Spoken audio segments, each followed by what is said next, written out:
ინგლისურად უნდა ვილაპარაკო? ინგლისურად, თორე ისე არ შემოვა.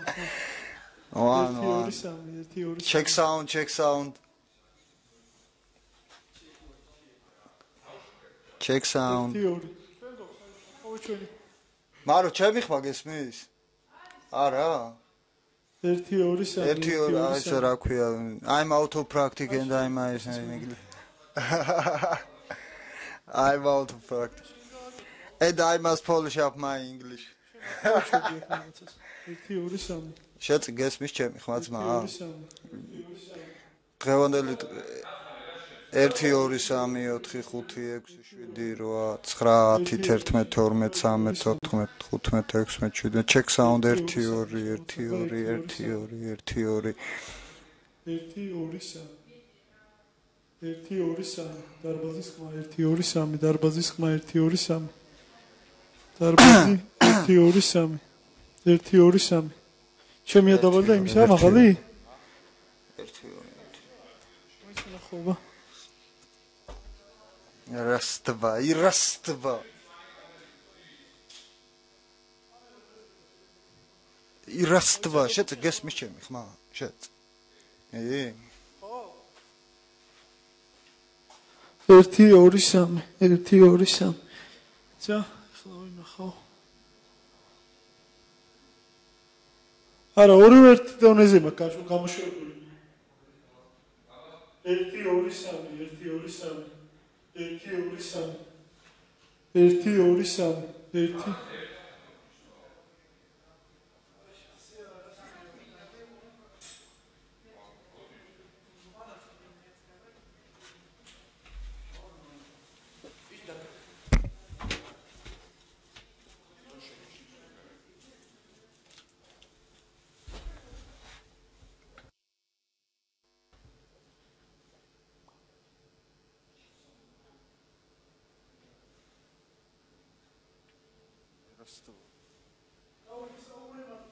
1 2 1 2 1 2 3 1 2 1 2 1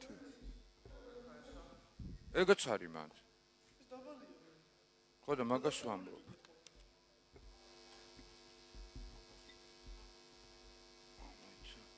აი ესე რას. კაია? აბა ერთად ვილაპარაკოთ რა. 1 2 1 2 1 2 3 1 2 3 1 2 3 1 2 3 1 2 3 1 2 3 check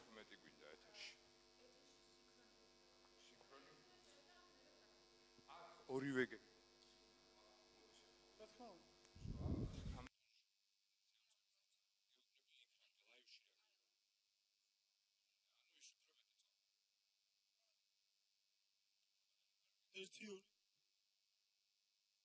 2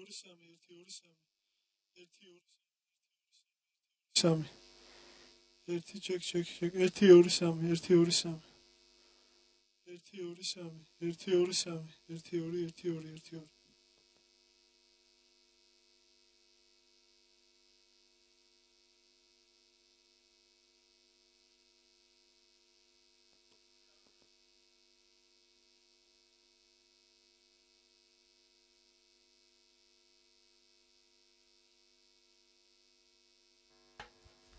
გესმის? 1 2 1 2 1 2 1 2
1-2.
მოგესალმებით ყველას, Good afternoon, ladies and gentlemen.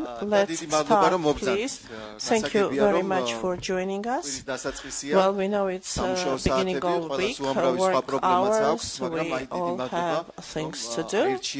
But thank you for choosing to be with us and being with us. We are discussing important topic. By your being here, you are already contributing to the emotional topic, to the emotional solution of the issue, such as life of children with special needs in Georgia. So some people may question, do talks change anything? But it's not like that. Well, one can think, okay, we'll talk, then we'll go home, and nothing will change. Well, maybe, but hope that it won't happen like that. We will go home, but we will be co-minded people. We will remain co-minded, like-minded people, working for better future of children with special needs in this society. They do need special care and they don't have this special care. So that's what we will be talking together today. This event is organized by UNICEF, and the title of the event is Activate Talks. What does it mean? We will talk, we will mobilize society through talking about this problem, through appealing to resolve this important problem, at least to start. So, Activate Talks, what does it mean? This is a world event which is dedicated to the 25th anniversary of Convention on Children's Rights. UNICEF decided, instead of making a big celebration, celebrate it through talking about important issues, because after 25 years still there are problems in this sphere remaining, a lot of problems, and most of you know about it. And you will learn about it even more today. You will look at the problem from different angle and you will learn more. I would like to say that Georgian Active Talks, and we are participants of Active Talks, it is only an episode of a huge effort by UNICEF, and these type of Active Talks are conducted now in many countries of the world. And our meeting, and you see cameras here. We have live stream. And people in New York in UNICEF office will see us, and also other UNICEF offices will see us too. Now, I would like to pass floor to Sasha Grauman, who lives in Georgia and is representative of UNICEF to Georgia, and he will talk about the situation related to life of children with special needs in Georgia, and then we will have other speakers. Mr. Grauman, floor is yours. So everyone will have a chance to make comments, to say something.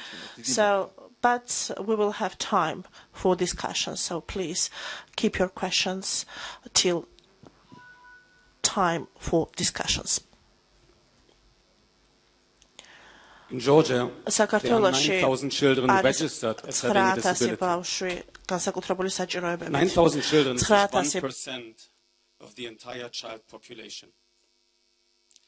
Now, internationally, we know that worldwide, between 5 to 10% of children in a country do have a disability. But the question is, what is so much different about Georgia? Where are the remaining 4%? The remaining 4% are not only invisible in the statistics, they are also invisible in society. Most of the children with a disability in Georgia are not visible. They are hidden away because of the stigma that is attached to children with disability. They are staying at home because there are no services for them. Some of them have to live in an orphanage because they cannot grow up with their families. I'd like to welcome you to these Activate Talks, with which we commemorate the 25th anniversary of the Convention on the Rights of the Child. 25 years ago, in November 1989, this Convention on the Rights of the Children with Disabilities came into being. And since then it has become one of the most universally ratified conventions of the United Nations in history. The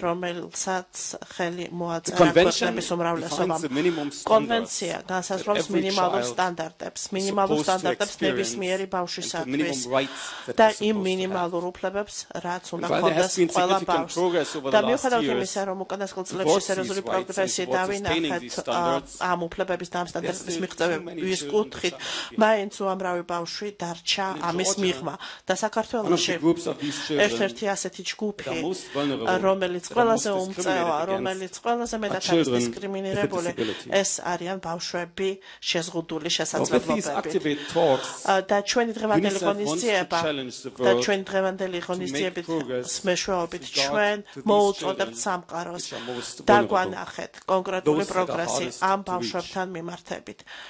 იმიტომ რომ როდესაც საშუალო რაოდენობა ბავშვების სკოლაში დასწრების იზრდება, მიუხედავად ამისა, საქართველოში შეზღუდული შესაძლებლობების ბავშვებისათვის ეს ციფრი არის დაბალი. გეოგრაფიული ადგილმდებარეობის გამო, ეკონომიური სიდუხჭირის გამო, ზოგჯერ ეთნიკური ან რელიგიური კუთვნილების გამო. UNICEF ესალმება კონვენციის რატიფიკაციას და ჩვენ გვწამს რომ ამ კონვენციის რატიფიკაცია პარლამენტის მიერ გარკვეულ გაუმჯობესებისაკენ მიგვიყვანს საკანონმდებლო ბაზის თვალსაზრისით და იქნება ასეთი ბავშვების უფლებები უკეთ დაცული. UNICEF We particularly call on the closure of the remaining 3 orphanages that children with disabilities have to live, including the Tbilisi Infant Home.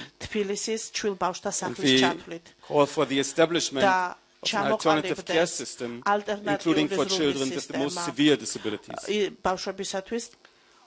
All children should have access to the necessary services in their communities, and we do need to address the stigma that these children are facing. We see that the normal way of doing business has not brought us much closer to improving the situation. That's why we need to find innovative ways, creative ways of dealing with the situation of improving the situation of children with disabilities. And these Activate Talks are one step towards generating and building on this creativity. How to change the environment and make the interests of the most disadvantaged children prevalent for the majority. How do I change myself in an inclusive society? ინკლუზიურ საზოგადოებაში. Toys for the development of children with severe disabilities. How to make social responsibility for children with disability contagious. Work and art as a way to break stereotypes. How to teach an independent life for children with disabilities. These are the main topics that we are going to address in these 7 activate talks. Thank you very much for being here with us today. And as you listen to the speakers today, I would like to encourage you to think about how can you play your part in promoting innovations for children with disability, so that children with a disability can live more comfortably in Georgia, free from stigma and discrimination. Thank you. დიდი მადლობა საშას ამ მოკლე, მაგრამ მომცველი Thank you, Sasha, for a very brief but very good analysis of situation in Georgia. I understand that there are a lot of professionals in the room and you know more than I do, but from my viewpoint, and Sasha mentioned that we have 9,000 children with special needs in Georgia, I believe we probably have 10 times, 1,000 times more the children, but we don't see them. And appearance or nationality may be subject for hiding this child at home, you know. And we have to change. We have to change our attitude to vulnerable layers of society. So today we have so-called TED Talks. What does it mean? People will talk about their stories, about what they believe is important. And of course, these are people who deal with children with special needs, with their everyday life, and they can tell us very unique stories. They can offer us very unique viewpoint of the problem. And this TED format, you know, TED Talks, those are ideas that we should share. And this concerns you, your ideas, because in the end of this meeting, by the end of this meeting, just in 2 hours, you will have a chance to share your opinion, to comment, to say what you think with regards to the problem or with regards to issues raised by the speakers. We will listen to 7 speakers, so that's why I will wrap up here. Each speaker is very interesting, and you made the right choice to be with us today. And those who could not be with us today, they can watch us on internet. Our first speaker is Georgi Demetrashvili, organization The First Step. Mr. Demetrashvili, please join us here. I would like to say that Mr. Georgi works in this organization for 11 years, and he is head of learning programs at The First Step, facilitating inclusive learning for children with special needs. But today he will tell us about how can we make toys from things that are around us. This is very important because you know that children with special needs, when they live in the families, families face huge financial burden, and sometimes they have no money left for buying toys. And toys are very important. So Georgi will tell us how to overcome this problem. Thank you. First of all, thank you. Thank you for joining us. And this is my first time in front of a big audience. I am nervous, but I hope you'll understand me. So, toys for everyone. So, this is not a new idea, but we had a new look at the idea and we would like to share it with you. So, how many of you are parents here in this room? Okay, so, now, next question to you. Do you go to toy shops? Do you visit toy shops? All of you? And who does it often and actively? Do you go there with your children or alone with your children? Okay, then this should be a familiar look. This is the moment when your child has found a toy. So what that he has something like that? So what that he had something like that? He found it. Yes, this is a very familiar look. He has found what he wants. And we are like that. So that's how we look when we realize that oh my God, and then the next stage comes, also important. Oh please, I'm dreaming of it, please. So is it familiar? Yes. And then also important step when, okay, we decide, okay, yes, okay. And then we look at the price, or we just see what he does to the toy, that we have paid so much for. So this is a familiar situation, isn't it? So it's our life. It is our everyday life. Sometimes we don't want to go to toy shop, but still toy shop brings us positive emotions and we are motivated to go there once again. However, there are people, there are parents who find other ways, not only toy shops. So let's have a look.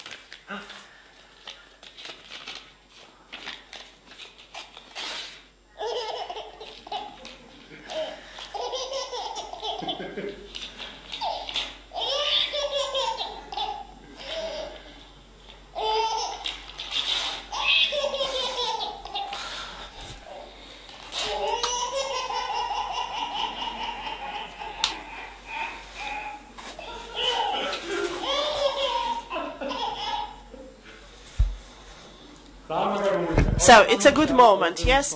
Playing with your child is the most important and the most important of our life.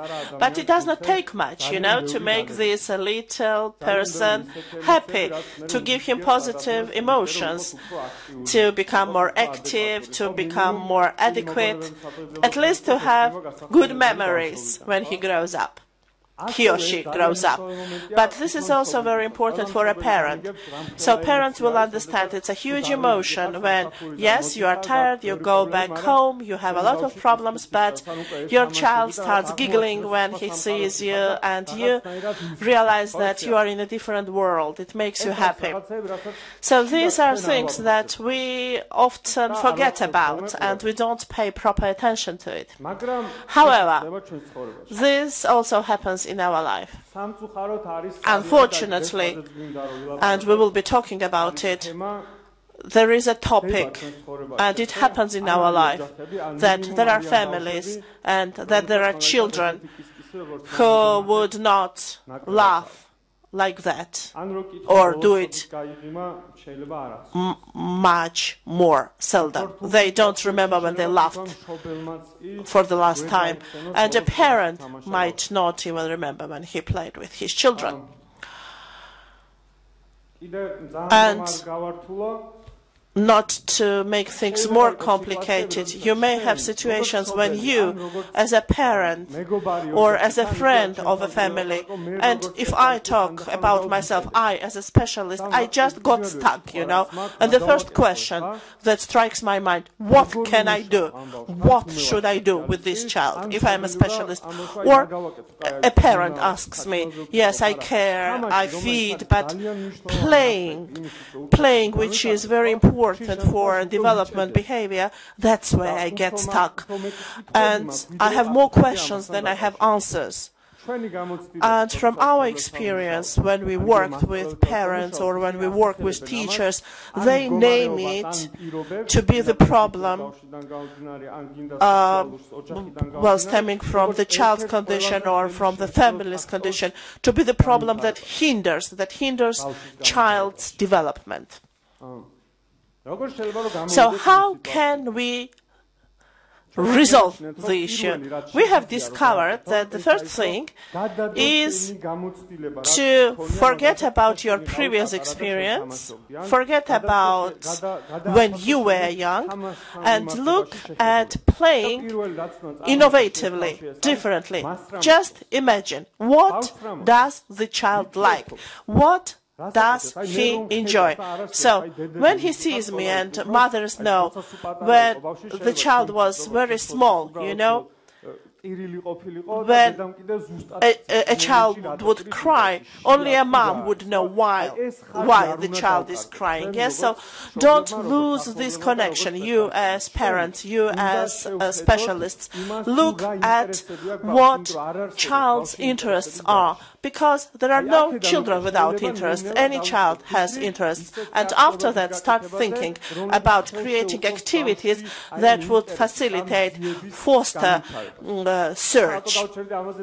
So why am I speaking about it so much? Because we can create very simple toys. Why do I want to share it with you? Because we liked it, you know. You know this hand sanitizing liquid and any paint, and you can do the watch, you know, the sand watch. And children like it, you know, children who like watching water or like the sound of dropping water. And so some parents say that they can watch it for hours and would not even watch it for hours to their children. Let him play as much as he wants. But slowly, I will use more colors, I will change the shape of bottles. So the first thing that I do, I have the topic, I have this connection with the child, and I would like to assure you that when you start this communication, your child starts laughing, then you will offer more things, you know, things that you can find at home.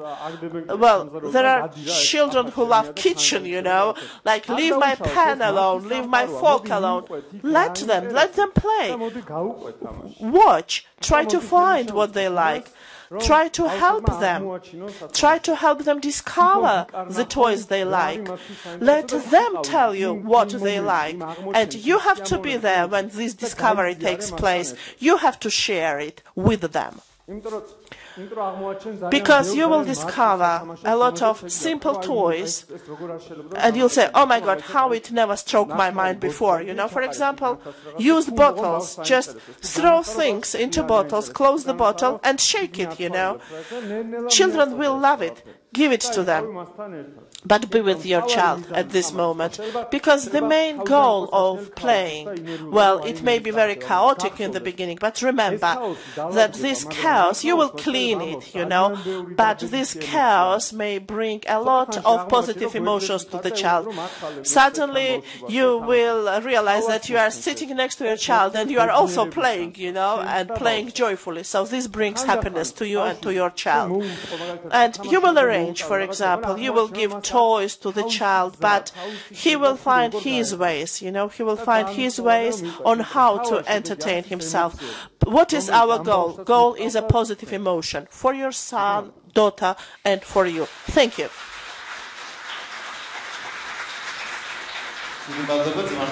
Thank you. It was indeed very interesting. Hope you took notes of George's recommendations, and when you go back home you'll try them. I will do that. I will do. I have a 1-year-old at home, and my child does not like brands and different types of Legos. He prefers kettles and pans, and I'm sure when I go back home I will make his life easier. Our next speaker is Maya Shishniashvili. She will be talking about her life and her child when they discovered that a child has a very seldom Angelman syndrome.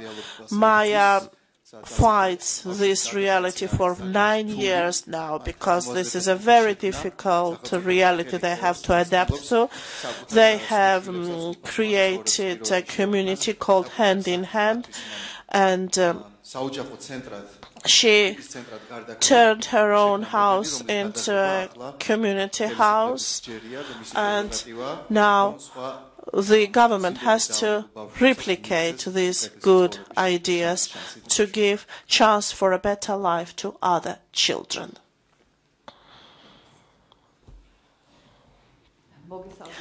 Good afternoon.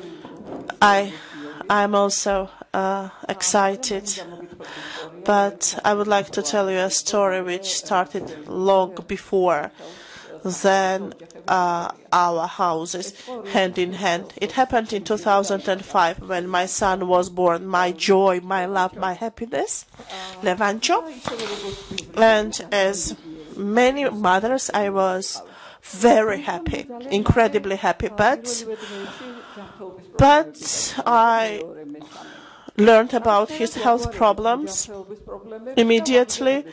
We tried to resolve them, but then I realized that something was wrong. And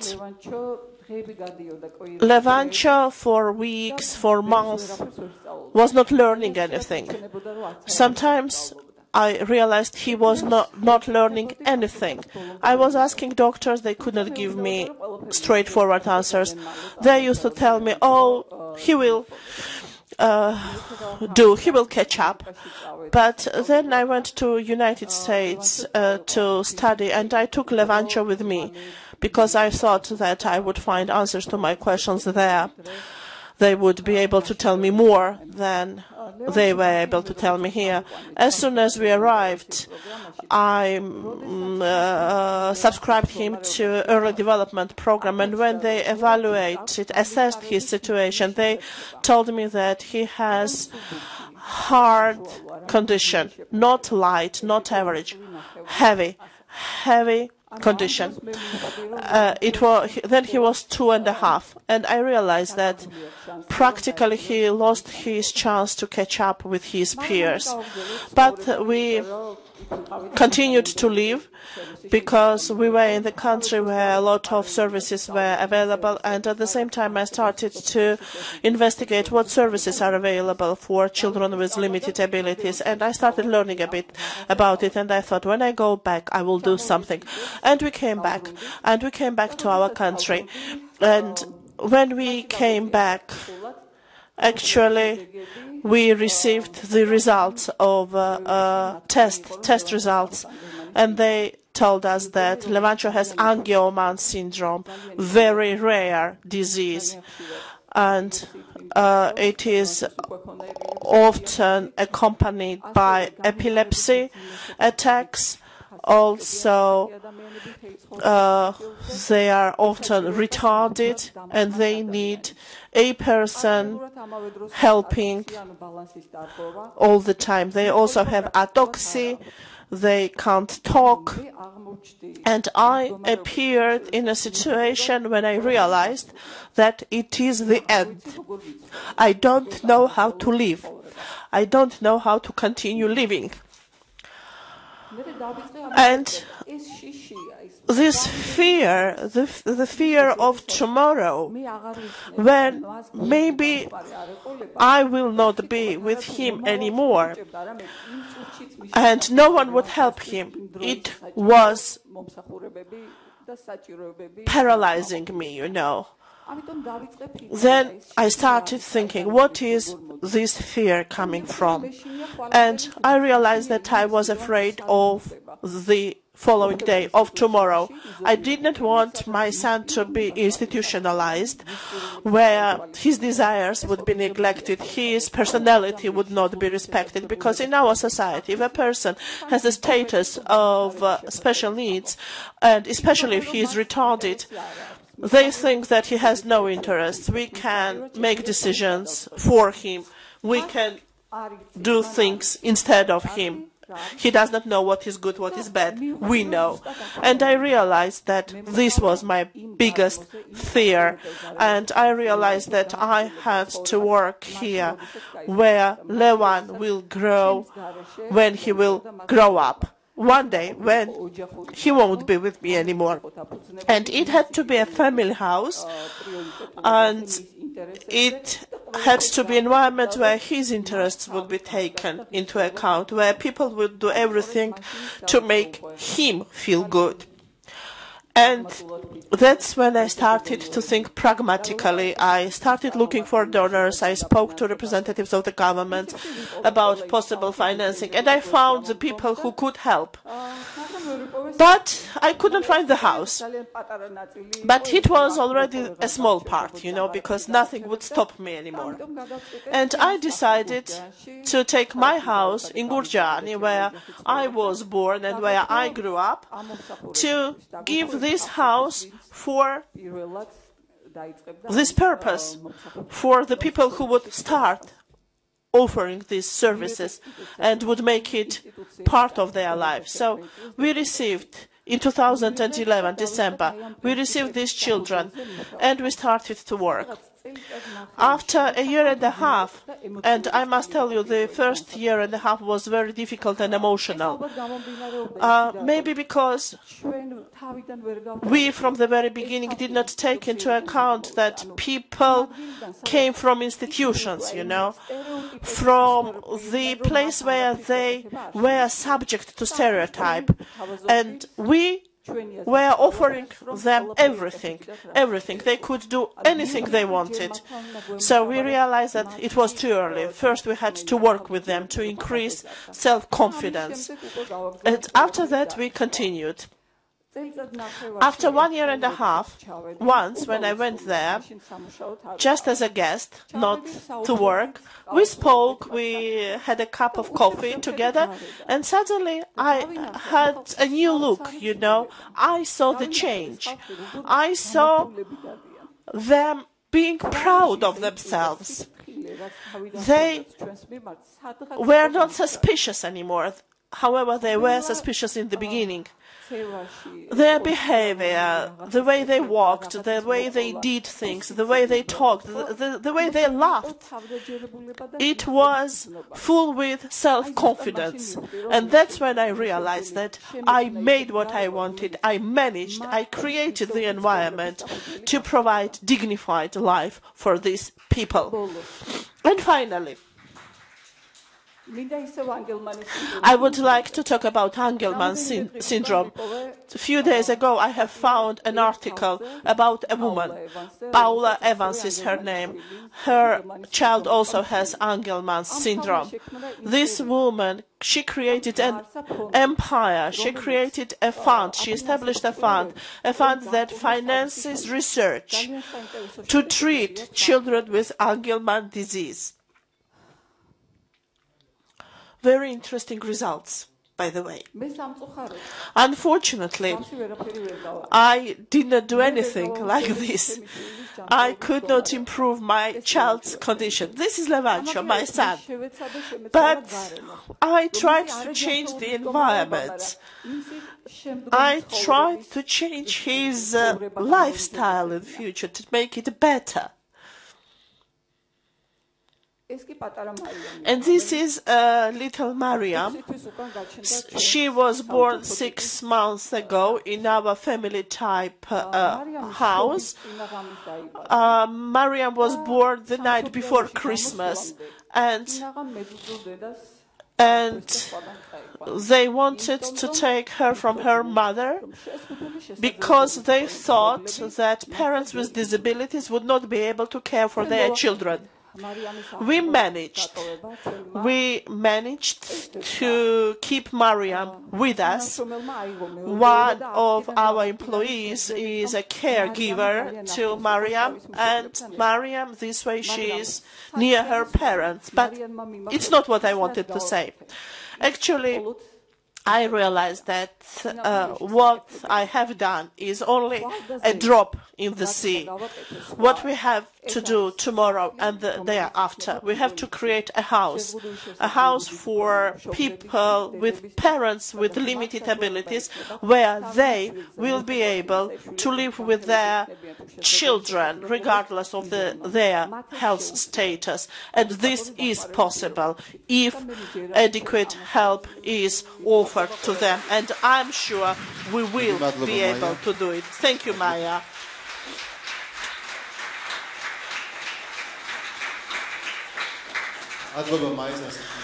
Thank you, Maya, for this very emotional story, for sharing this very emotional story. And yes, we should give our support. We should show our support, even if not by doing, but by saying that we support. And we believe that she will receive this support from us. Anna Araganashvili, those who know Anna, I know you will clap hands when you see Anna. She deserves it. Anna and her organization, Partnership for Human Rights, she rescued children with hydrocephalia, but they had to fight for it for many, many years. And in the meanwhile, many lives of children were lost. But she will tell you about it herself. When I was a child, I had a friend. And her mother, she worked at orphanage for children. And when we played, she used to tell me very strange stories. She would tell me that there are children in an infant house, their head grows and then it bursts and children die. All my childhood I thought that it could not be true, or it's like a horror movie, she was telling me. But 20 years later, I go to an infant house. I have a 6-month baby in my hands with a huge head. And because of pressure, it is pulsing in my hands. Child cannot look at me because eyes are turned down. The child, they tell me that it's only about few days or about a few months and the child will die. And nothing can be done. In this infant house, I found out that in every 1,000 children, there are 2 or 3 children with hydrocephalia. I also learned that during the years, dozens of parents abandoned their children because they were convinced that children will die. I learned that these children were not given a bypass operation that would save their life. When I left this infant house, I knew how many hours, how many weeks, how many months it will take me to fight for these children. That many hours, days and months are deducted from their life span. There were 12 children who were waiting for the result of my struggle. And it was a huge responsibility and a huge burden. But I had to be strong. But what was the biggest difficulty? The biggest difficulty comes afterwards. When parents did not want to recognize that they were violating these children's right to life. When government, ministers, other authorities would tell us that we are liars when we try to defend their rights. They told us that we should care for the image of the country and not for the lives of these children. When we asked parents for help, they were desperate. They were absolutely desperate. They had no hopes. They had no hopes, they didn't hope that their struggle would be successful. They were told it has no sense, it has no difference if they make anything or not. Their children are deemed to die. And when journalists spoke to us asking for an interview, many people were afraid to say anything against the system. They would not say, yes, these children have to leave. Yes, these children should not be refused medical assistance because of limited abilities. Yes, they were discriminated. And I was alone. And I thought, oh my God, I wish these children could speak. And to say that they have a right to life, to be a member of the society, that it hurts, although they don't cry, but it hurts that they need adequate medical treatment. And I also thought that if we would disappear, together with these 12 children, no one would remember, no one would care, because in the country with millions of people, this was the minority, the biggest minority, and their comfortable life was not changing with the condition of these children. But we would not disappear because we were obliged to rescue these children, because as they could not protect themselves, we had to be there to do it. And this is when I was to do the biggest discovery in my life, which changed my life forever. And this innovation is as follows. When you fight for other people's rights, you are never alone. Maybe I'm here today, and you are in the United States of America, and our friends are in Ukraine, others in other countries, but we have one common goal: human rights. Human rights have no borders, and if somewhere human rights are violated, I have to be there, I have to stand up. And this is what has happened in our case. In 2012, from the United States of America, Disability Rights International, lawyers, judges, doctors, they came to Georgia to help our 12 children. They did the utmost, and they gave a conclusion that children with limited abilities should not be discriminated, and their right to life cannot be discriminated because of it. And they appealed to the U.S. Congress, to the U.S. State Department, to John Kerry, and they demanded support. We managed 2,000 and 500,000 people from all corners of the world signed a petition, and we appealed to the Prime Minister of Georgia asking for help. Georgian public defender raised his voice. He spoke about it in the Parliament of Georgia. From Great Britain, we received a group of journalists, and they made a film about it. And one day, I received a telephone call from the Ministry of Labour, Health and Social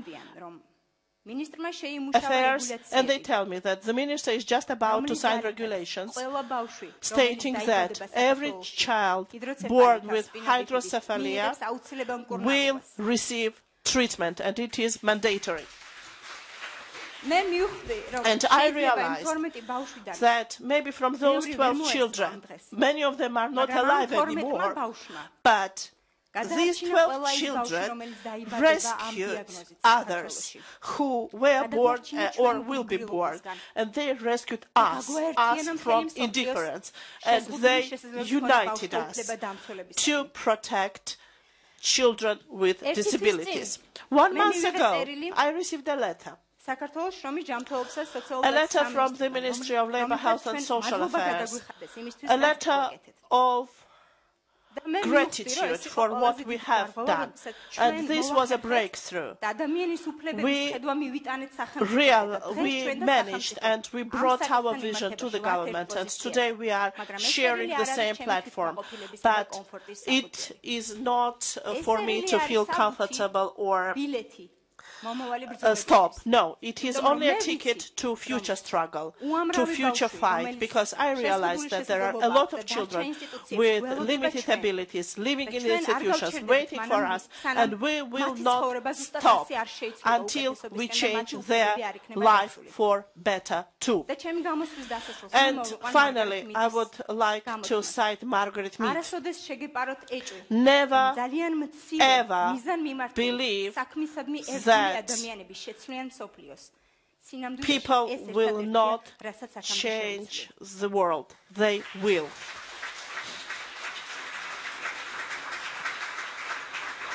Thank you, Anna, and thank you for people like Anna for what they do. And this is a good example of how one person can change the world and rescue dozens, hundreds, thousands of lives. This is difficult, but this is doable.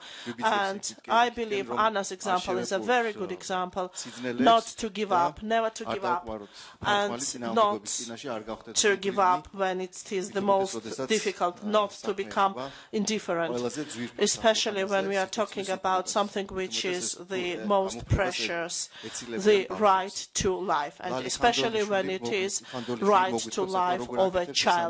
Lali Khandolishvili, she will tell us what she does in Signari and how she gives a child with limited abilities a chance for social integration and for living a normal life. Lali, please tell us about your experience.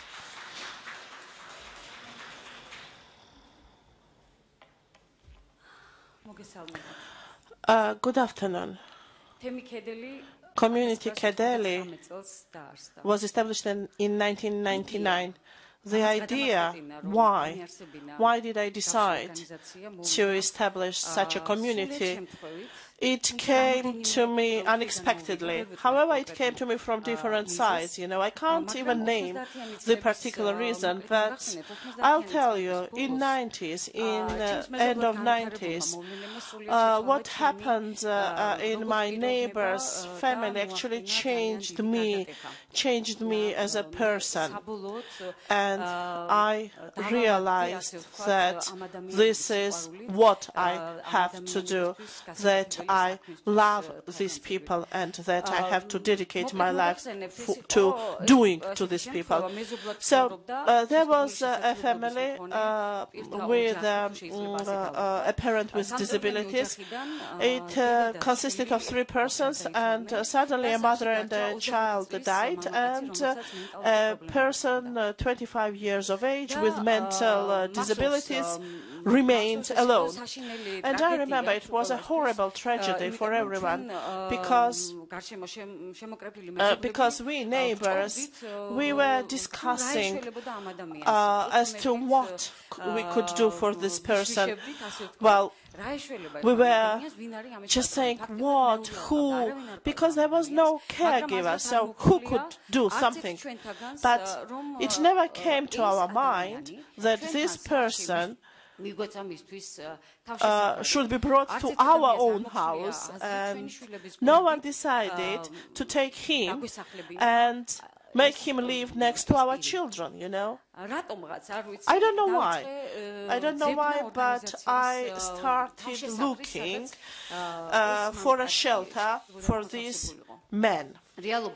So the reality was very, very hard. I discovered that there was nothing, and I would like to reiterate, this is 1999, and there are children homes, and in the best case scenario, people who reached 18, they still live in children's homes, and this is the best that can happen to them, you know. They sometimes live there forever. And most of you know how bad situation in children's homes was, so I don't need to repeat. But it was shock. It was a shock for me. One thing I want to remember, by end of 90s, you know that situation in Georgia was difficult, economically difficult, a lot of unemployment, you would hear, I don't know what to do. What is future bringing? And it was not only for people with disabilities, because people tend to forget about people with disabilities. They were thinking about themselves because problems were huge. And we were used to thinking, okay, someone has to do something for us. But only few people actually managed to do something for themselves, not to wait till others do it. So when they ask me, why did you decide to establish this community, Kedeli? I can't give a reason, I can't give one reason, but maybe there were more than one reason, We wanted to do something good. We wanted to do something new, good for people with limited abilities, and also good for people, for healthy people. So in my particular case, there were two moments. We wanted to do something. We wanted to create a shelter for these people, and also we wanted to do something for so-called healthy people. So it was a two-way street, I would say, that had to change the environment. We wanted to create a new village. As I have mentioned already, in 1999 we established this community, and although there was unemployment around us, there were a lot of people who did not know what to do. It was difficult for me to find like-minded people, because people thought they could not. It was sphere, darkness. People did not know about people with disabilities, and I did not know much about people with disabilities either, because they lived in their homes, they were closed there, or they lived in children's homes and people would never see them. So it was very difficult to find people who shared similar values, and it is difficult to start from the scratch. It's very difficult to start something new, to start something like our community. However, luckily, I found some people who thought like me. I, my husband, and my two sons. We worked day and night to reach something. We didn't have money, but we have discovered that 3 or 4 kilometers from Sirnavi, we just remembered that we had a land plot, and we said, okay, let it be our contribution to our idea. And we started going there every day, cleaning, tidying, and this land plot where our community is now established, it was a village that was abandoned. It used to be a big village. The name was Kedeli, and because of lack of water, lack of infrastructure, people left the village. So we said, okay, let's use this land plot and let's give a new life to the village. So there were many challenges, and we had many goals at the same time, and it was quite an ambitious project in our life. Now when I look back, I think, oh my God, how did we manage? How could we be so ambitious then? Kedeli exists for 15 years now, and during these 15 years we managed a lot. First of all, we wanted to crush stereotypes that people with limited abilities has to have right to health, he had to be clean, he had to be fed, and he had to be realized, self-realization. And I can say today, with whole responsibility, that we managed it. So, these are the photos I wanted to share with you. Probably you followed the photos. We wanted to do something for these people to be happy, and where they could achieve self-realization.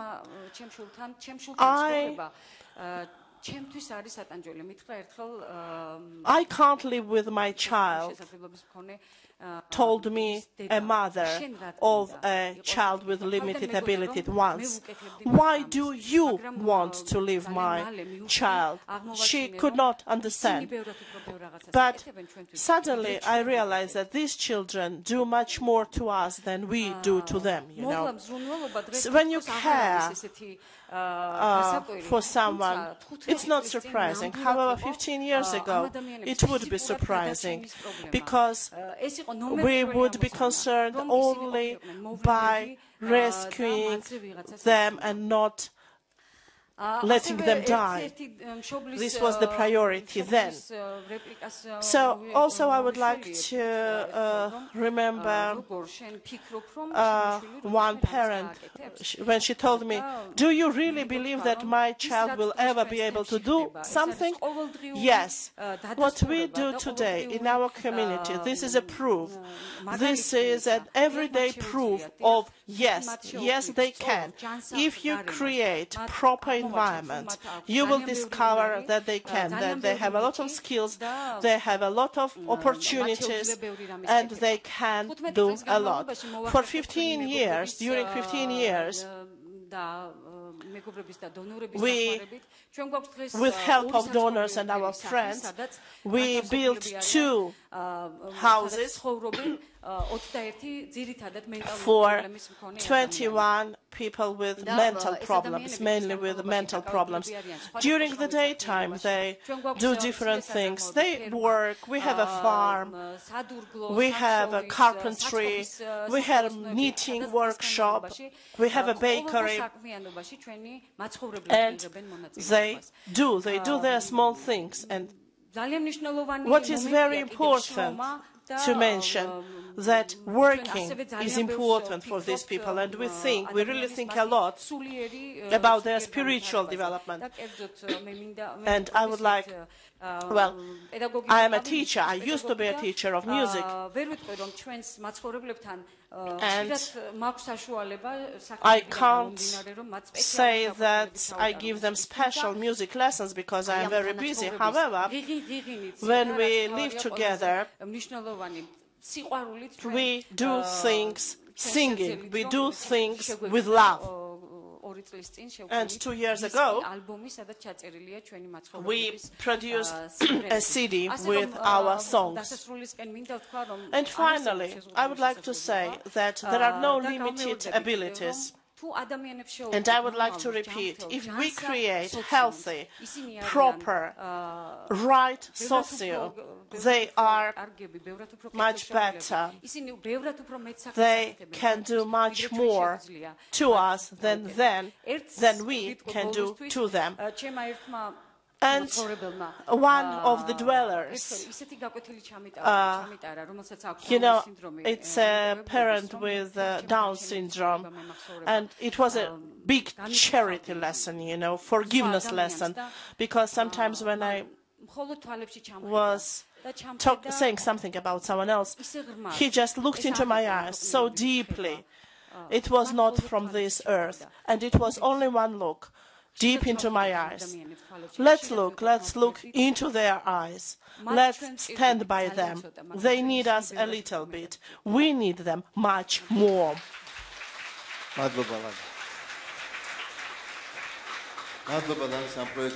Thank you, Lali, for this project, for this example that you have created. Unfortunately, we don't have tax motivation for businesses to do something to employ people with special needs. And even if it is a social enterprise, you know, still there is very little interest to create such enterprises. So we are people, we have to convince the government to introduce legal changes, to change legal framework. So how to do it? Tornike Guruli will tell us. Those who do not know Tornike, I would like to say that he is one of the greatest marketologists of Georgia, and he also works on social projects. He actually was educated in Europe, and he has good results. First $1 million project, Tree of Life, that is implemented by the Bank of Georgia. So, Georgi, tell us your formula.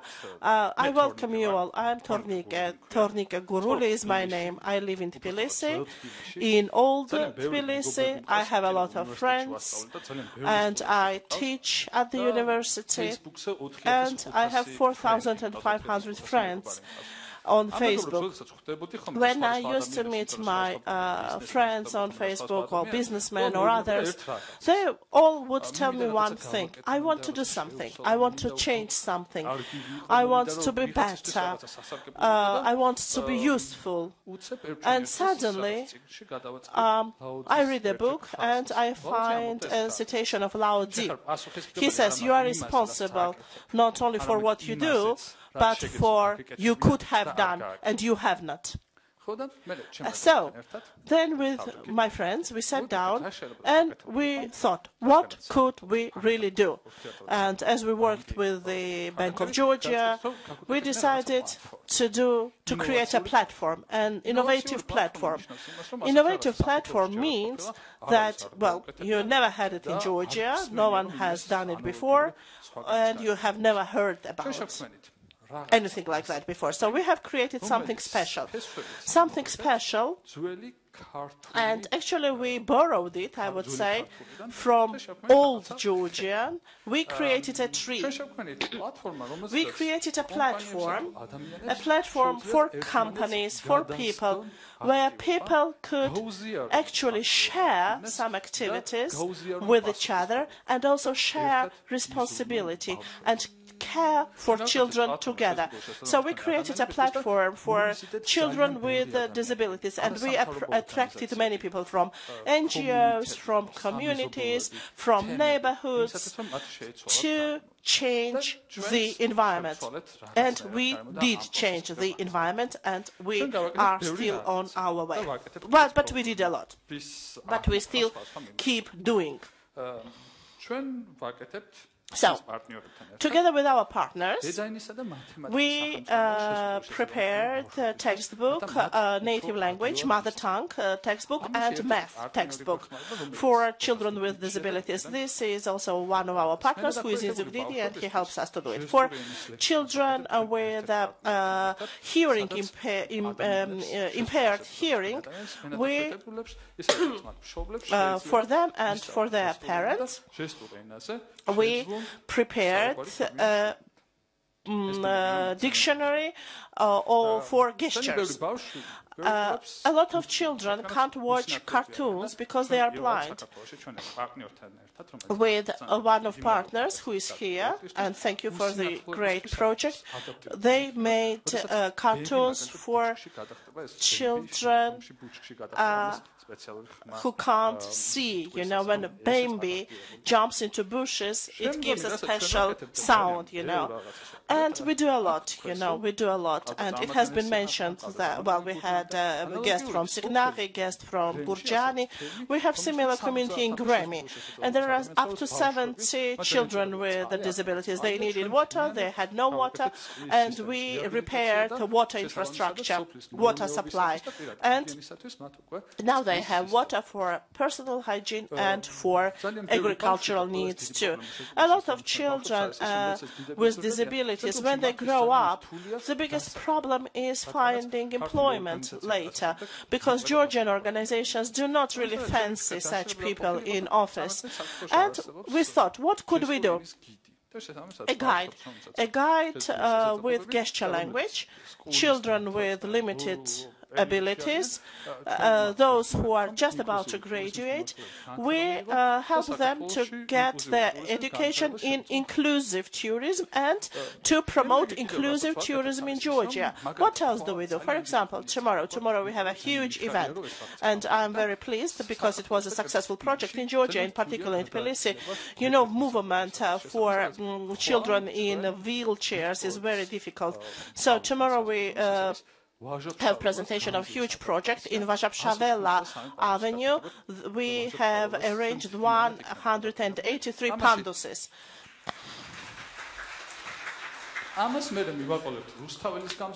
Rustaveli Avenue will follow, and main streets will be equipped with panduses. And also, we tried to do it with local communities, you know, to also facilitate volunteers groups. We have up to 100 volunteers that tomorrow will get together and do it tomorrow together. Stigma. So we will have a theater performance of children with disabilities and actors and other children. We will have performances together. I will never forget in my life when a child with disabilities, when I saw a child in a wheelchair, when we have created swings for children with disabilities. I will never forget the eyes of a child when he saw the swing that he could use. We do many more things. Together with one of the schools, we made a very interesting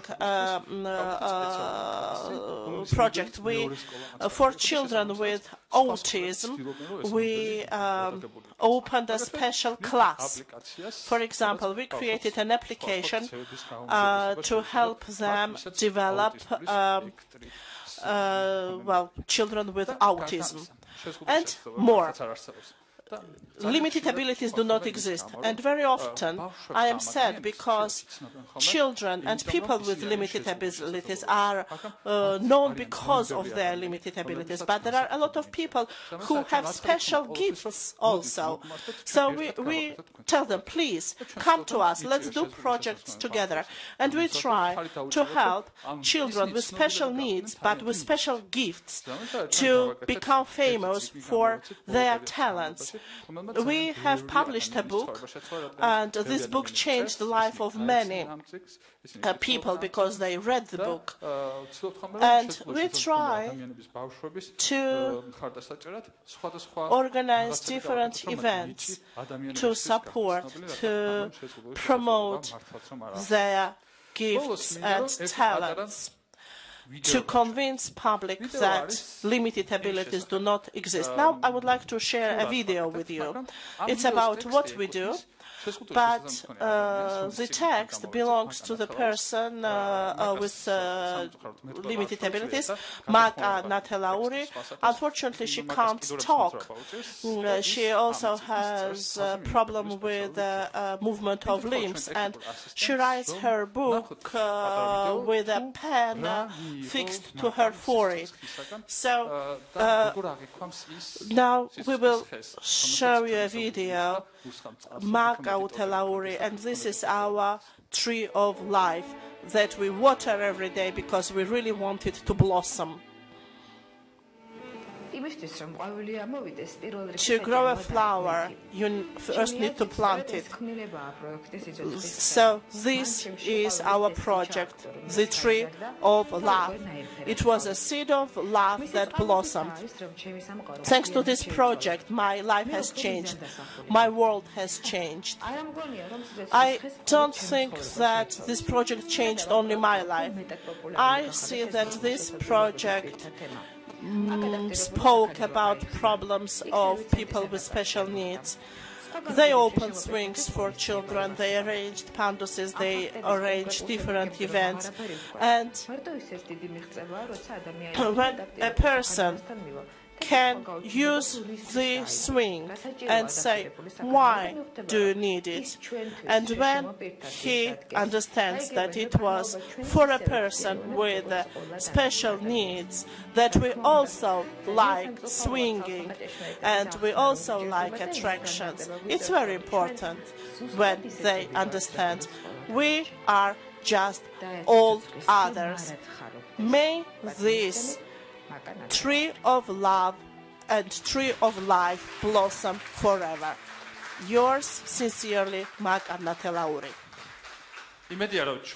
I hope that you shared this impetus and we will create a better future together. Thank you, Tornike. However, you have not told us where this magic stick is that helps us to implement the projects. And of course, well, everyone would need this magic stick, including Leah, who is our next speaker. She will share her personal story with us. And she became much more active than she used to be before, and now she helps a lot of children and a lot of families. But she will share her story with us now herself.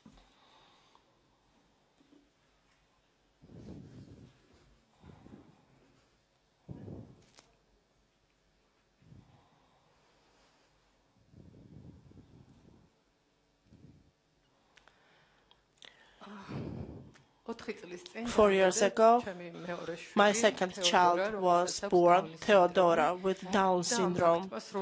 And this fact has changed my life completely, my world vision, my perceptions. If you ask me what has changed, probably I won't be able to name, but I became what I am.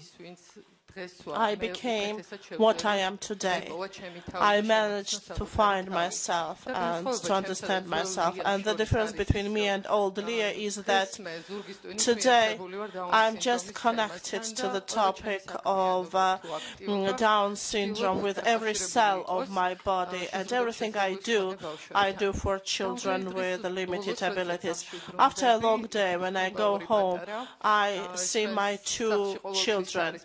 And we are happy at home, you know. We live together, we play together, we sing together, we enjoy ourselves, and this gives me a lot of positive energy. But if anyone 4 years ago would tell me that I would be ever happy again, I would not believe, probably, because, well, when it started, it was very difficult.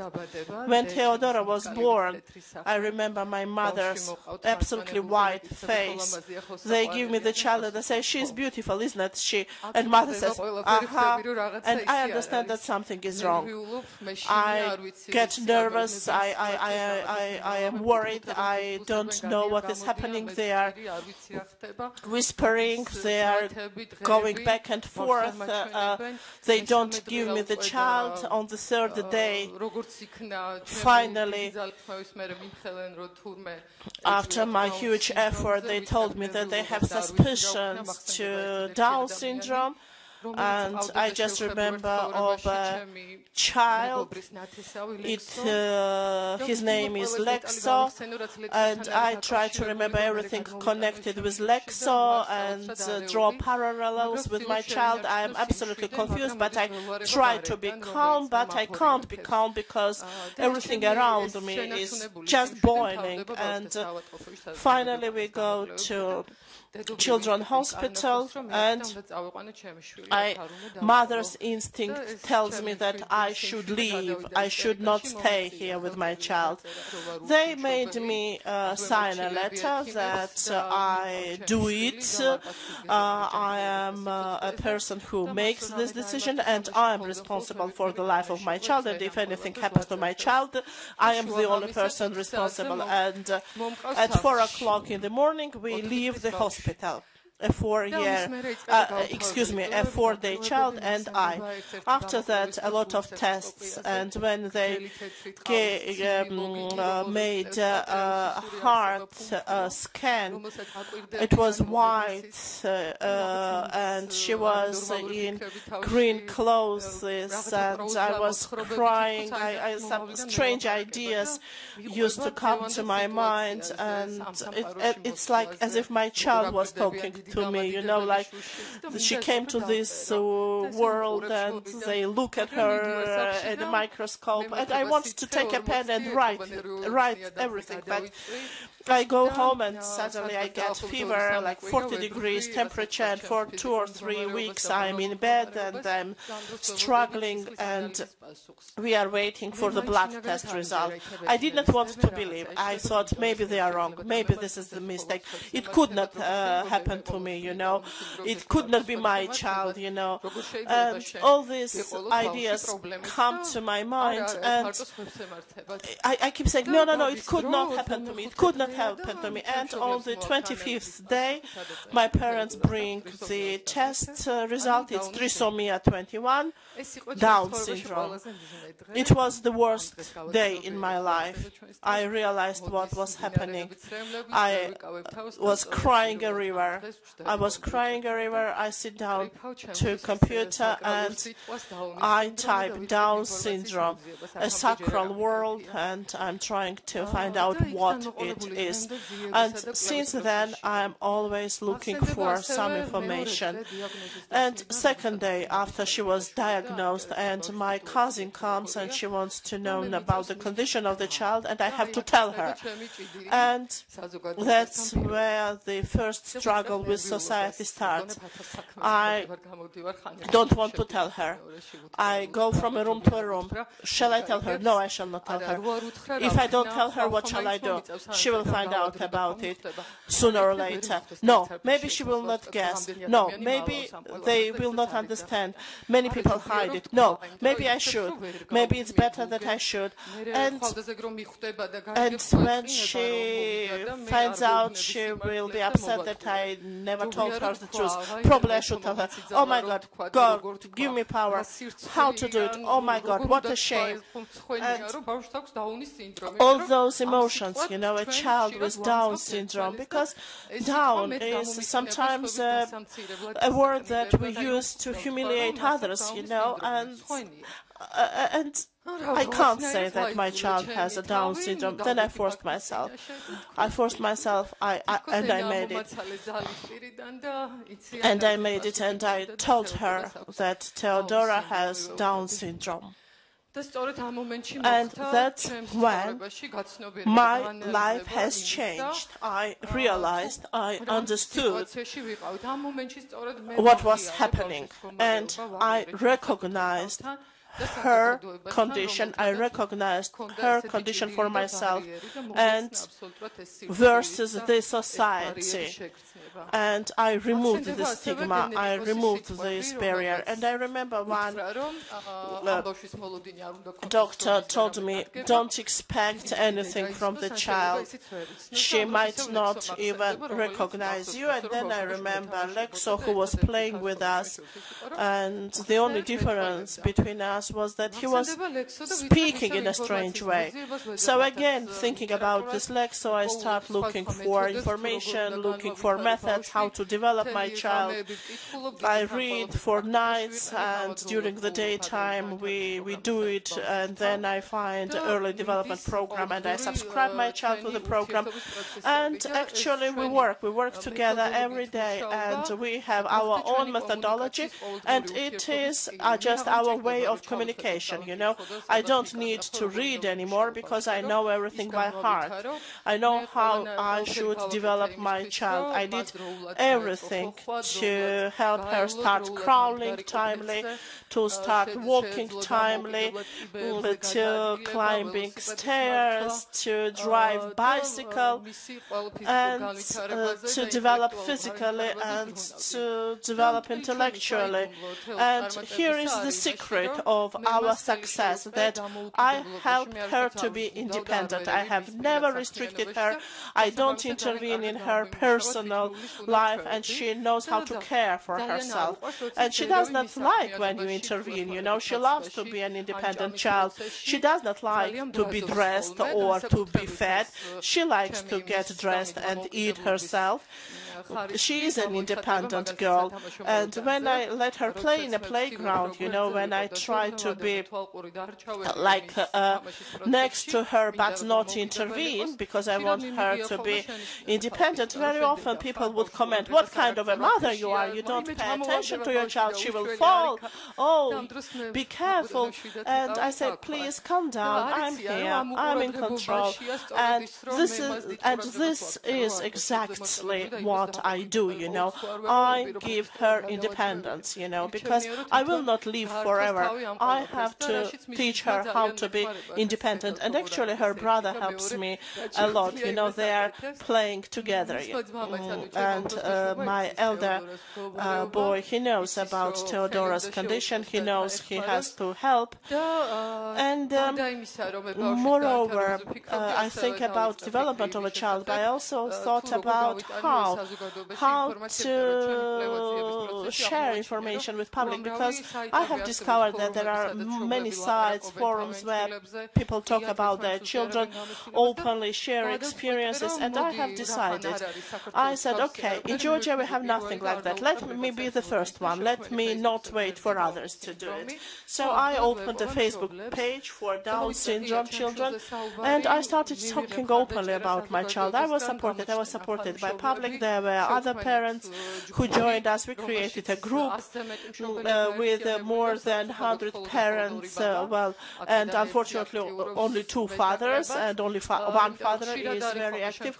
You know, it often happens, so when a child is born in a family, parents separate, fathers leave a family with children with disabilities. They don't want problems, and that's how they escape.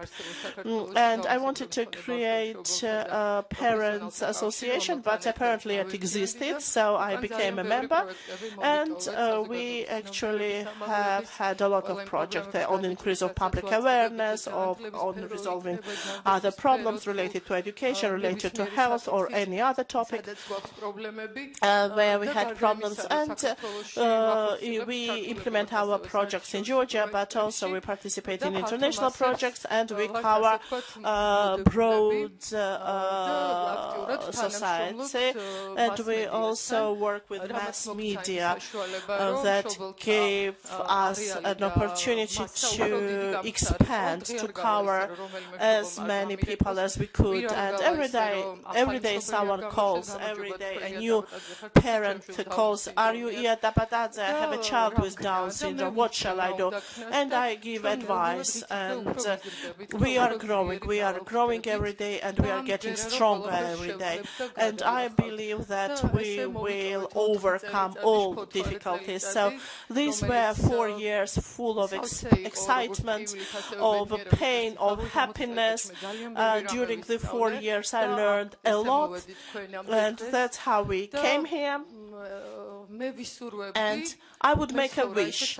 I would like to live in a society without barriers between us and the society, when people would not be ashamed of talking about themselves, where people would be accepted the way they are, and we would not try to change people and to make them like us, but we will accept them the way they are. Thank you. Thank you, Lia Tapatadze. Lia is a strong person, of course, indeed.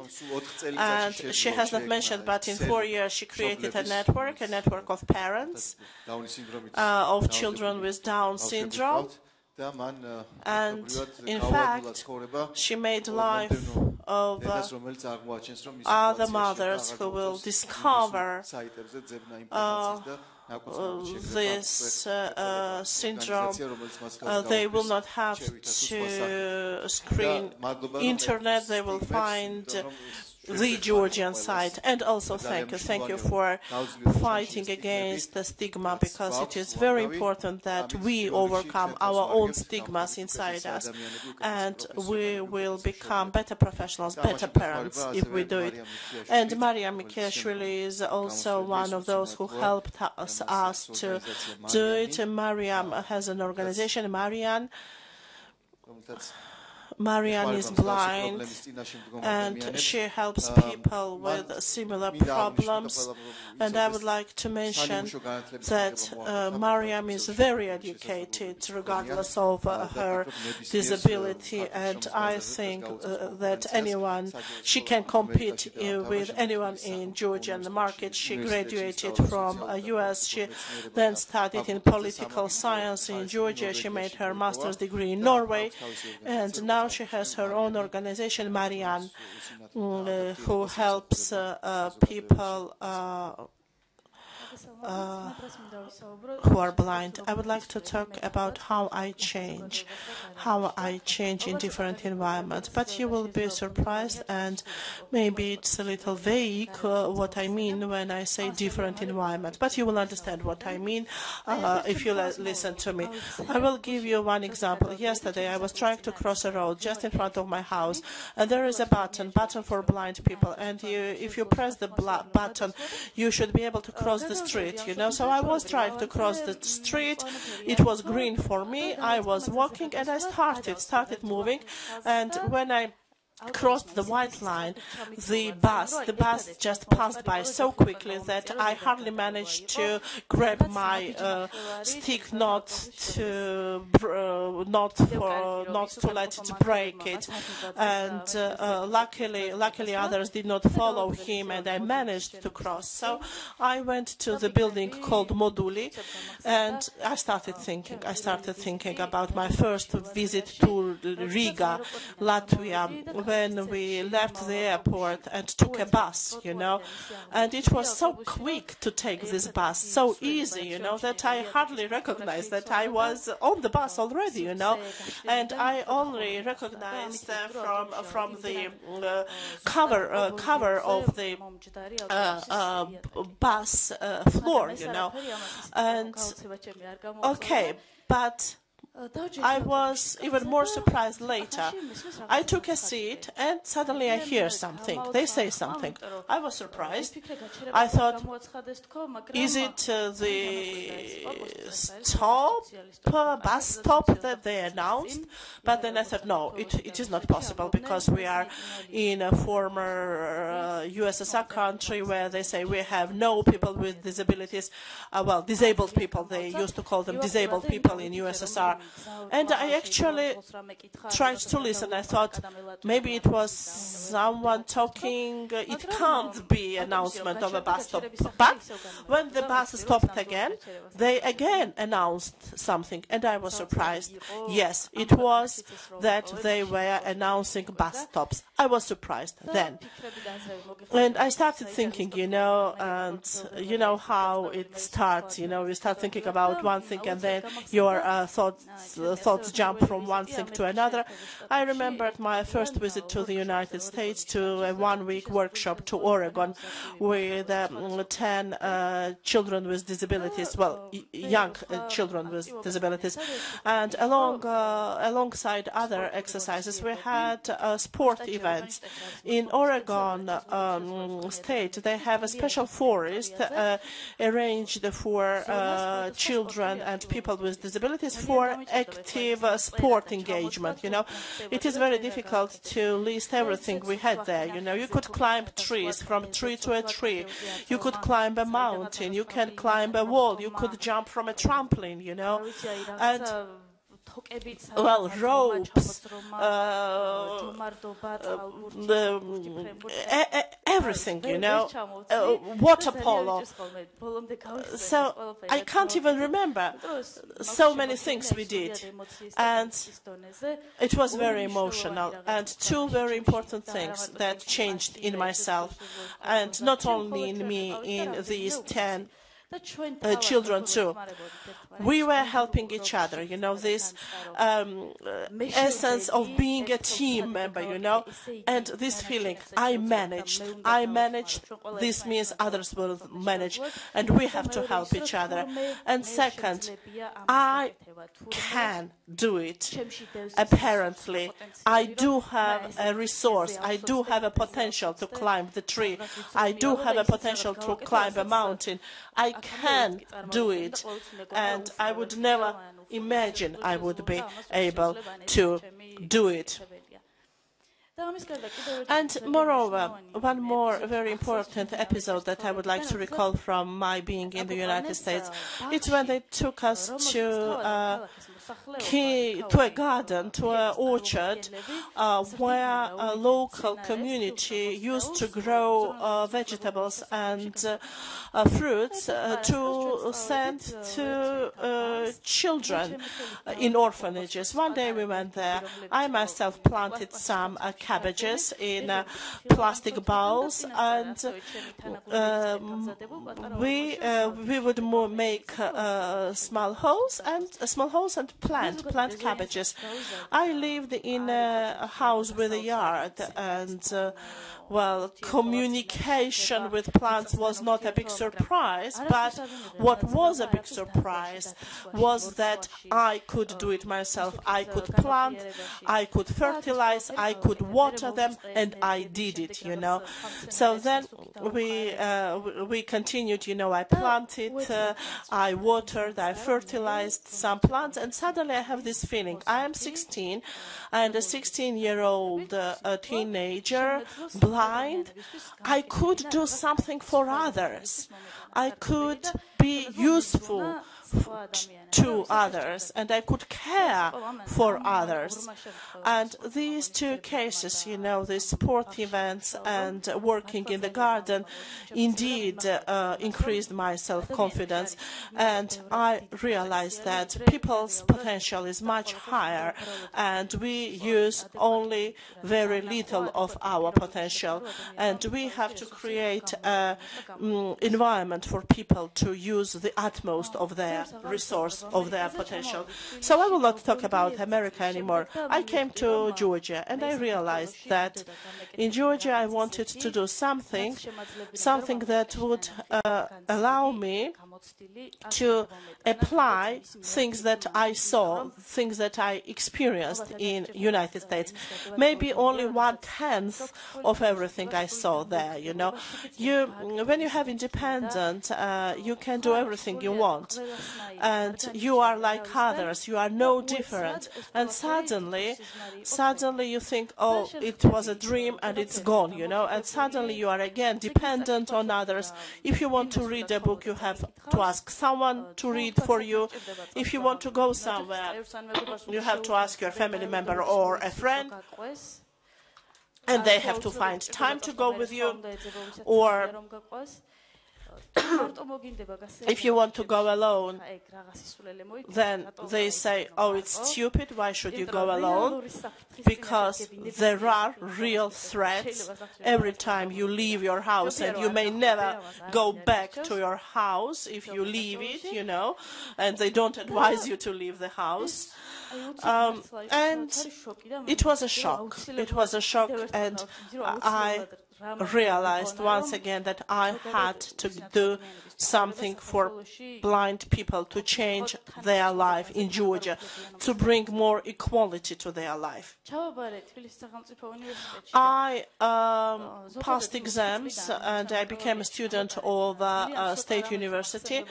I can't recall many positive things from my times of a student, except for my friends, because I was broadly dependent on my lecturers, you know, on their consciousness, and And it was difficult 4 years for me and my family and my lecturers because we were trying to find solutions together. Sometimes we would, sometimes we would not. I remember one example. This was one of the seldom, of the rare examples that I remember in a positive way. It was my exam in modern social theories. It was my second or third year. And when I took my exam, all my friends had to write, but I had to do it verbally, orally. I was not prepared, and I was feeling ashamed, because normally I would go there more or less prepared, and I was more or less good student, And when you write something, you just give it in, and that's it, But when you have to do it orally, and when everyone is listening to you, and sociology departments, like 50%, they would hear what you say. They are writing, but maybe they are listening to you. Maybe you say something interesting, they could write it down. It was a horrible feeling, It was a terrible feeling because I felt ashamed. And lecturer, looked around, gave some tasks to students, and then she came up to me, and I'm sweating, and she asked me something. I started blah, blah. I could not answer. Then she asked me something else, a little bit better, but still I got stuck after a few sentences. And she told me, okay, do you know this at least? And I did not know. And I said, no, I don't know.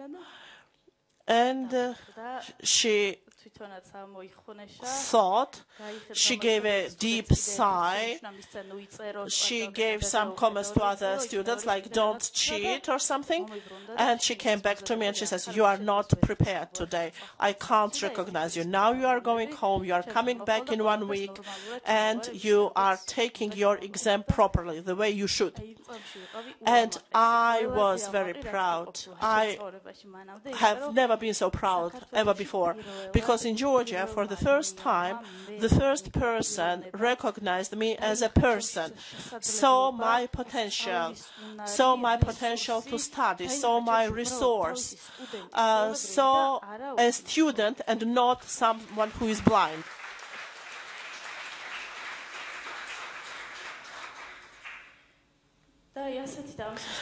And I have more examples in my life, and these examples helped me to be active in Georgia, helped me to achieve something. We have established a non-governmental organization, Mariani.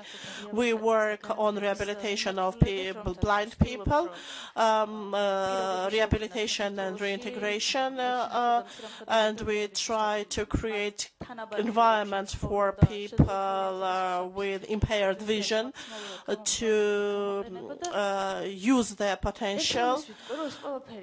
And yes, NGO and many other organizations, we worked to create this environment, but what we have been talking about today is much more simple. It is with each and every one of us, There are conventions, petitions, governments, but this is up to us. This is up to individuals. I remember a colleague of mine.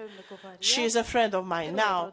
When she saw me for the first time, I was in a strange environment, which was, of course, not adapted to my needs, and I was looking for an exit.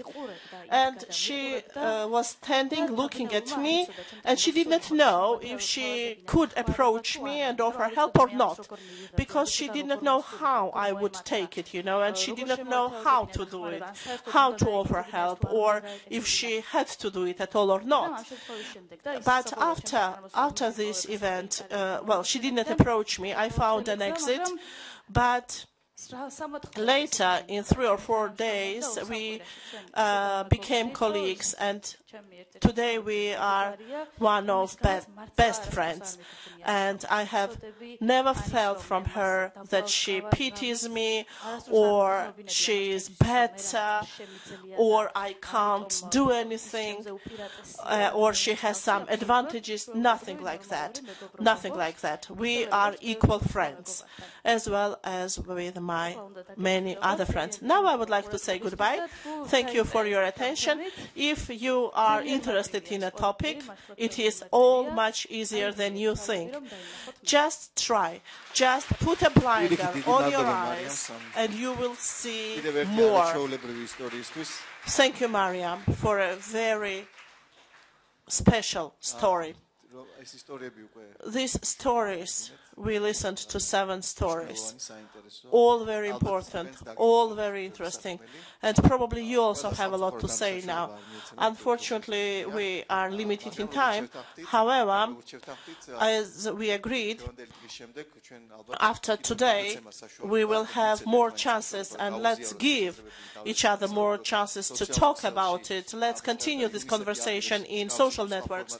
UNICEF is going to organize many more meetings like that, many more public meetings, and let's become part of them. So the lady is there, ready to ask a question or to comment. And also, participants, may I ask you to join us here on the stage.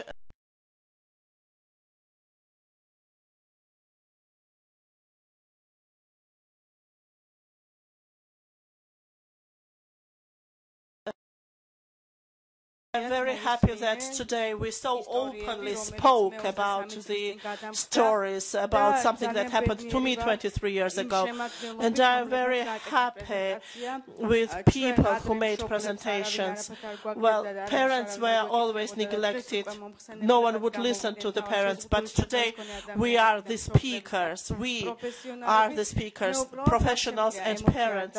And I can't hide my emotions. I would like to thank you. I would like to thank the organizers. And I truly believe that in Georgia, people with limited abilities will have a much better future just in a few years, because we already started talking about it openly, and it means a lot. Thank you to all of you. So please raise your hand, and you will be given a microphone.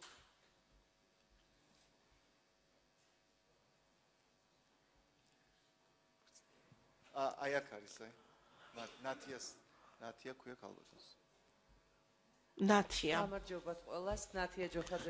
Johadze, Ministry of Education and Science. I probably don't have a question, but I am indeed very emotional. But I would like to share some thoughts of mine. First of all, thank you. Thank you indeed. Thank you to UNICEF for giving us and me a chance to meet you and to listen to you. And second, and which is even more important, thank you to you, because after 40 years ago, after 40 years, a person starts thinking about his or her life. Does he or she need to change something in life? And very often, a person does not take decisions due to this or that reason. For me today, you are the people who actually pushed me to make decisions. I'm not saying anything loudly, but I decided, yes, I will make these decisions, and you played a big role. And I'm sure, and I agree with Anna, who says that you have to have a goal, you have to have the right goal. You have to have a good goal, and any resource will do. A good resource, a small resource, a big resource will help you to reach your goal. Yes, please. First of all, thank you very much. This is one step forward. I gained a lot today. I didn't know whether I should come or not. And, well, I'm not promoting myself, but 2 days ago, I became a leader woman. There was a competition supported by Central Election Commission, and I'm not saying it again to say how great I am, but Anna Arghanashvili, I am a teacher of Georgian language, and Anna Arghanashvili advised me to participate in the competition. I thought it was impossible, but now, listening to your stories, I realize, yes, this is all possible. And the adapted environment, which was created for me, my parents had to create it for me, but we are all together. We all have different people. Even two leaves are not very similar. So we have to stick together, and we will contribute to the development of our country. We, together.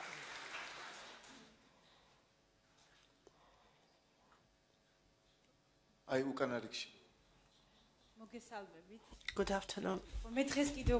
Today I am even happier than ever because I realized I am not alone. I am only one of the volunteers. I don't have a child with limited abilities, but I found new friends. I was doing yoga and I realized I don't have to be alone. I took my child, I took my child's friends and some children with disabilities, and they exercise together, and it makes me happier, you know. Every yoga lesson that they take together makes me happier. I'm not alone. Natia Khaindrava, Child and Youth National Center. Our center also tries and works on the issues that are relevant. But I want to say something about very practical, to make an announcement. Tomorrow at the National Center at 1 o'clock, we have a presentation of a book, No to Barriers, No to Borders. This is a textbook for trainers, for teachers, and you can use it in informal education, how to work with inclusive groups. Informal education for inclusive groups.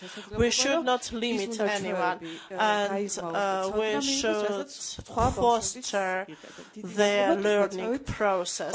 We are looking forward to seeing you there tomorrow, and we will give you a copy of a textbook.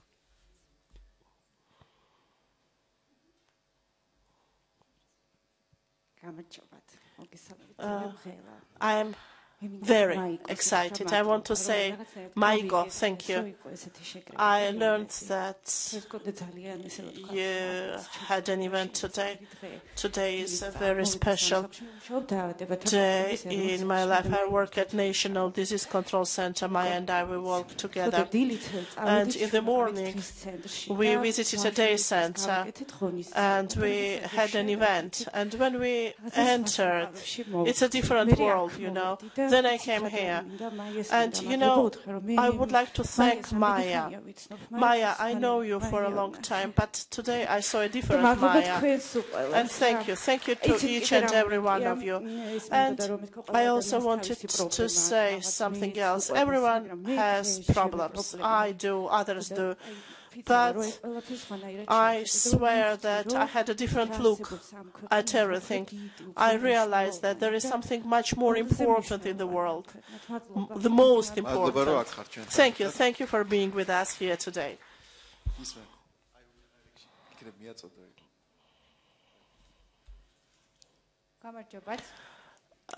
Good afternoon. I'm Anna Goguadze, photographer and organizer of Sun Festival.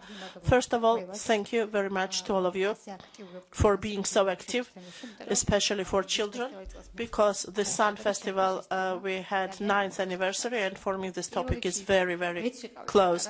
I used to be small, young.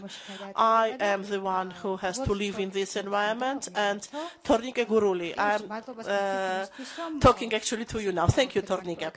Thank you for implementing interesting projects by Bank of Georgia. But just a piece of advice, you know, the film, the video that I saw. I used to be a child myself, and people would come to me and say, like, let's make a video, and I'm saying only from my own perception, you know, how to see it, you know, because you see on TV very often these type of videos. I am prepared to give you advice. Please take me as someone who can help, who gives you advice, you know. Because it has to be more positive, and it has to underline more possibilities than problems. I understand, because I'm one of them, you know. I have to climb stairs without panduses, you know. Hello, congratulations to all of you, and thank you for sharing special stories with us. And I believe that these stories of success should be followed up, you know. As Maya has mentioned, this type of center exists, but the government now has to replicate and apply these type of models and open more houses like this, because people, a parent thinks, what will happen to my child if I die one day, or when I die one day? There should be family homes. But today we should not stop. We should keep fighting to replicate, to multiply, and to actually introduce these type of models broader, to go scaling now. Sulkhan Chargeishvili. So somehow everyone is crying, and it's not so sad. I don't think it is so sad, you know. We are not on the funerals. No, it's much better. Inclusion does not mean that, oh, poor they, and we are their parents, and poor us. No, inclusion is when people with disabilities, maybe they are not sweet, they are even smart, you know, and they can do things better than people without disabilities. And just sharing these stories of success, maybe we did not know about it, but now it's time to spread the word, you know, to spread the word via Facebook, share it with our friends, to change our society more, to change our attitude more. And I would suggest, let's think about today from this angle. It was a successful event, and thank you to UNICEF, and no more tears.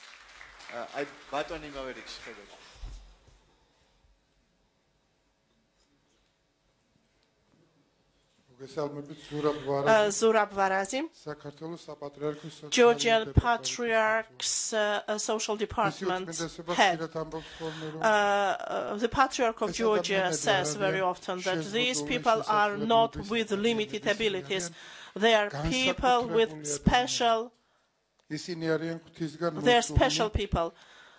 They are sent by God to us to teach us how to love, because love is God, and God is behind them and is watching us. How do we behave?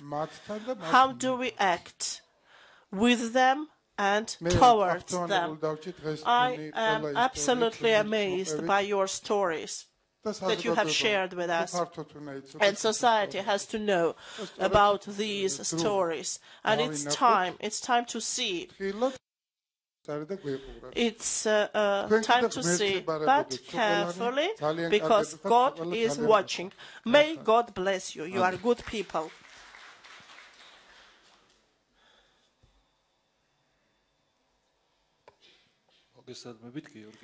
Georgi Nukidze, first of all, I would like to mention, and probably most of you will agree with me, that and people in the United States who are listening to us, is just one advice to people and organizations who work with people with disabilities.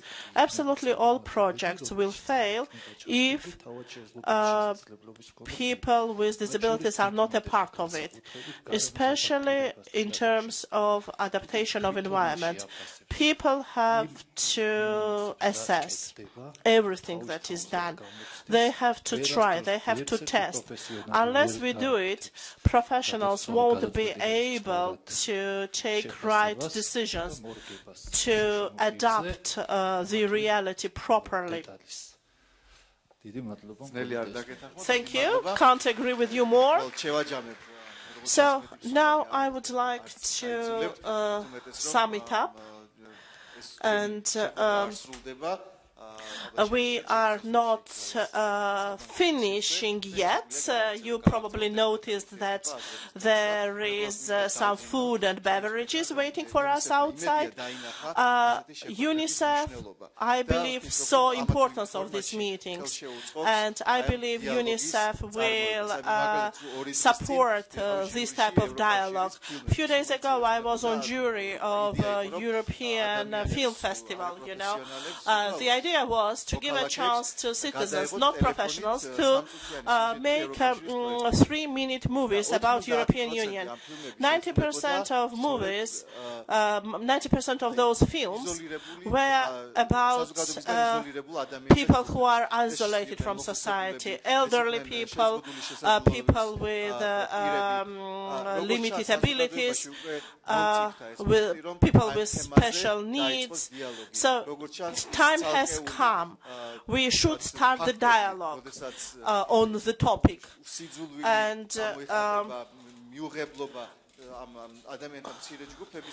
these people should be accepted broadly. And time has come, and society has to have a say now. So thank you very much, and we have a chance to continue our discussions over a glass of soft drink. Thank you.